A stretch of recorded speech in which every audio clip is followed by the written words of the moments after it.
All right, guys. So I want to go ahead and take a few moments here to peruse the syllabus, just by accessing the syllabus tab here on our course Canvas shell. I'm not going to go word through this thing. I'm just going to go through some main points here. Part of your responsibility as a college student, of course, is to take the time to read through and be familiar with the syllabus. All right. I do like to use this working syllabus format through Google Drive where I can make edits as necessary. Say, for example, I'd accidentally written 1864 here in a hurry, and then I noticed that later. Well, that's going to be a real pain in the ass for me to have to create a whole new document to send across to you guys just to have that updated to 1865, right? Then you're trying to keep up with which one's the new one, which one's the old one. Don't want to get them mixed up, especially when I'm like updating a due date, giving you more time on an assignment or something like that. You don't want to get confused with what's old and what's new. So let's just keep it all here where it can be updated. All right, on that note, I want to point out that this syllabus kind of serves as our class constitution. All right, and like the US Constitution, our syllabus is amendable and subject to change as we find necessary. However, notice the little asterisk there. Let's scroll on down and read the fine print. Unlike the US Constitution, this syllabus does not create a democratic republic, it creates a dictatorship. And I am the only person who can amend this thing, right? That being said, I'm not going to cram anything extra on you. I'm not going to do anything to make your life miserable here. Any updates I will make will be to simply clarify anything, or perhaps even to give you an extension on something if that seems necessary. Okay. Should know who I am by now, hopefully.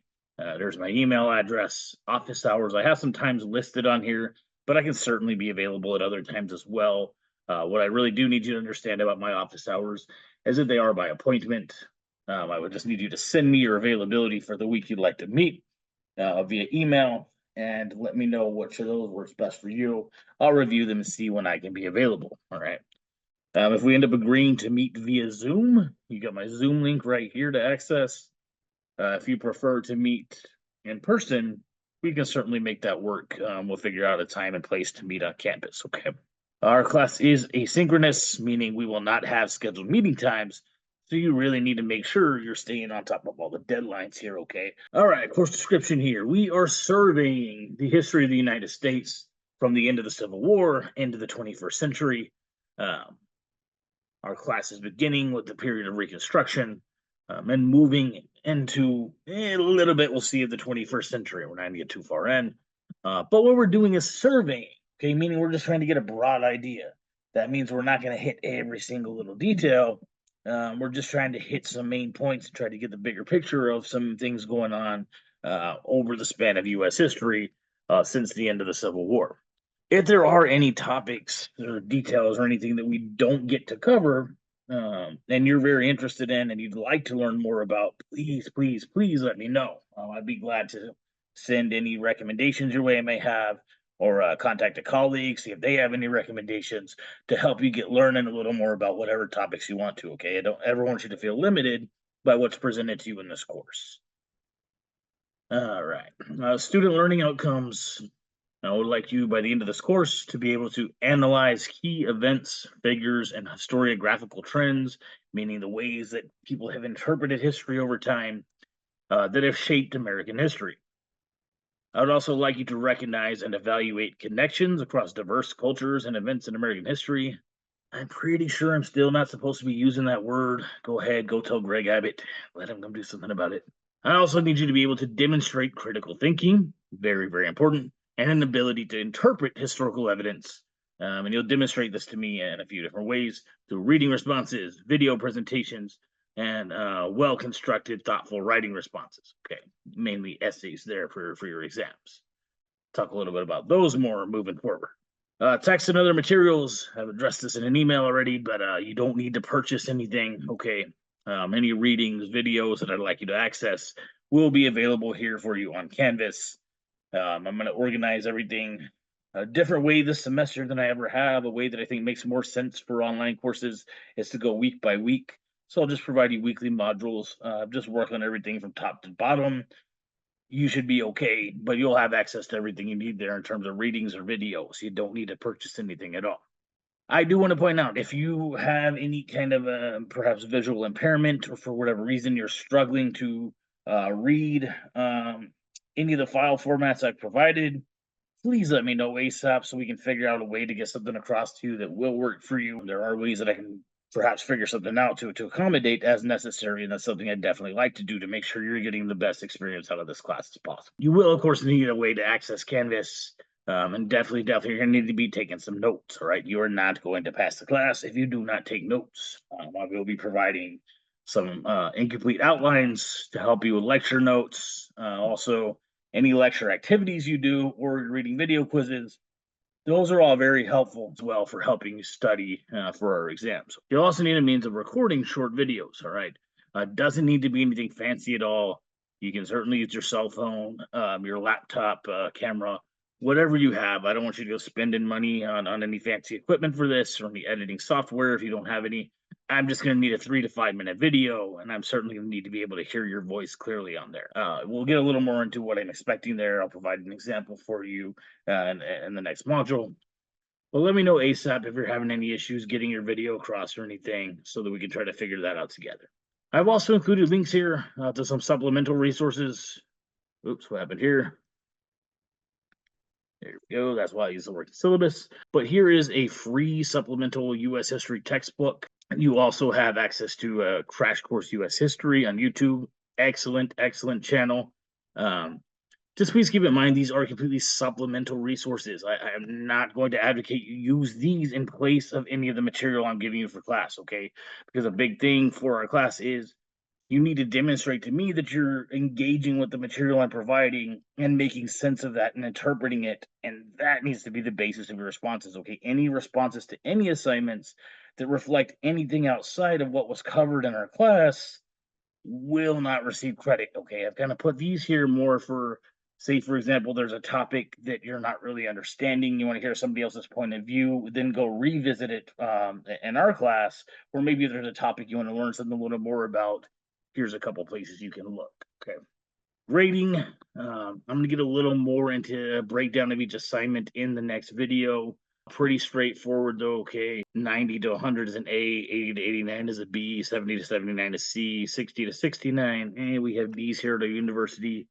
A little weird, but they help some people out, so okay. And then F is a 59 or below. Anything from here up is considered passing. F, of course, is failing. We have a few different types of assignments you'll be working on throughout the semester. There's reading video, response quizzes. Those are 20% of your overall grade. Then you have lecture activities. Those will be another 20% of your overall course grade. Then you have your concise video presentation, which is what you need the means to record for. That's 15% of your overall grade. And then your exams will be 45% of your course grade, all right?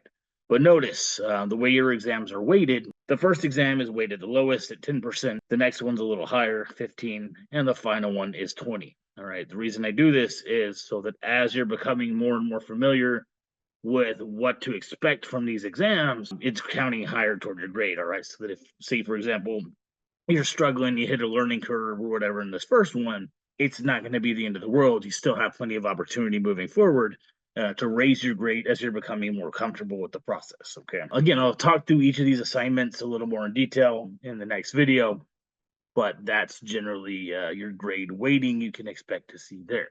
Course policies. I'm really going to only cover one here.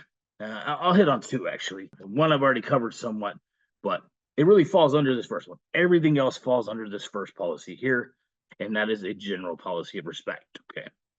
And that is simply to always respect all members of our class, including yourself, your classmates, and me, the professor, and all other course policies will fall in line, all right? We're all adults in this course, even if some people treat us like we're not adults. So let's respect each other as adults, okay? By that same standard, I'm going to hold you accountable as adults. And that leads into the other thing I wanted to cover, which also fits here into academic integrity and honesty. Again, any material, any responses that cover information not coming from class sources will not receive credit. And I'll give you a heads up now, you'll hear this repeated later down the road, but for your exam essays, any essays reflect information coming from outside sources, that exam will receive an automatic 50%, all right? All right, late work. Another one I do probably need to cover. I said I was only going to cover one or two. I lied, my bad. I'll cover three. Did not mean to lie. It was a mistake. But nothing will be accepted late in this class after the designated due date. Make sure you know designated due dates well in advance. Have the materials you need to be preparing for assignments in advance so that you can complete them reasonably by the deadline. I am willing to make accommodations as necessary in unforeseen or extenuating circumstances. That's in most cases not going to be making up an assignment. That'll be maybe weighting a different assignment a little higher in consideration of the missed assignment or something like that. We can figure that out as situations arise as necessary. My big concern here is definitely it's more than ever in this 5-week course. I don't want anybody missing an assignment to wind up snowballing on you and you really falling behind. All right. So if you miss an assignment, let's move forward, see what we can do from there. If you're concerned about your grade, communicate with me and we'll figure out a plan moving forward. All right. Generally, here's what we'll be looking at throughout the course.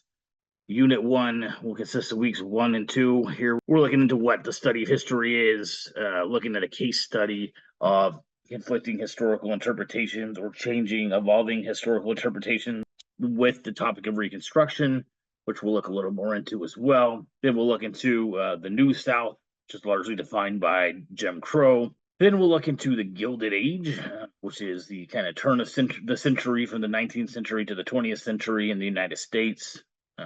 All kinds of issues going on there, including Western expansion, conflicts between Native Americans in the United States, industrialization, changes in labor, and then the U.S. becoming somewhat of a global power with early pushes for imperialism. All that'll be covered here. Unit 2, we will look into the Progressive Era, which kind of overlaps with the Gilded Age and then bleeds into World War I. Then we'll look at a period known as the interwar years between World War I and World War II. A lot going on there, from Prohibition to the Great Depression to the New Deal. Then in Unit 3, we'll look at the rise and decline of the U.S. as a global superpower. All right, starting with World War II, then getting into the Cold War. And after the Cold War, we're going to kind of generally sum up how we got from there to where we are now and what impact we've seen there in terms of political polarization, which has caused all kinds of problems for the common people of our country. And we'll think a little bit about what we can possibly do to not allow that to hinder us from doing what we need to do in our own personal lives and as we interact with one another. You also have access here to all kinds of different resources around campus. Please make sure you're familiar with these things, like the Counseling Center, Izzy's Food Pantry, are excellent services to utilize. Guys, you're paying for all these things here. Make sure you're making use of these. If you have questions about any of these particular resources throughout the semester, please let me know. I'll be glad to guide you in the right direction and get you in contact with whoever we need to there. All right, this is it for the syllabus. Any questions on this, shoot me an email. Over and out.